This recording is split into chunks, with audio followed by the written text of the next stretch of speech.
തന്നെ. ഏയ്, എന്തായി ചെയ്യണ? നല്ല സ്വീറ്റ് ബ്ലഡ്.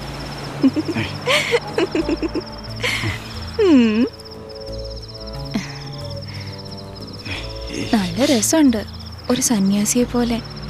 പക്ഷേ ഇനി ഈ സന്യാസി വേഷം വേണ്ട. ഇത് കളയോ പ്ലീസ്. നീ എന്തായി പറയുന്നേ? എന്താ, ഞാൻ പറഞ്ഞാ ചെയ്യില്ലേ? അത് ആളുകൾ എന്ത് വിചാരിക്കും? എത്ര വർഷങ്ങളായി അവരെന്നെ രൂപത്തിൽ കാണുന്നു. പെട്ടെന്നൊരു ദിവസം എങ്ങനെയാ? ആളുകൾ എന്തിനാ ഇതിനെ പറ്റിയൊക്കെ ടെൻഷൻ അടിക്കുന്നത്? ഇത് പഠിച്ചൊരു കൊച്ചു പയ്യനാവും. പ്ലീസ്. ഏയ്, അത് ശരിയാവില്ല ആഗ്നസ്.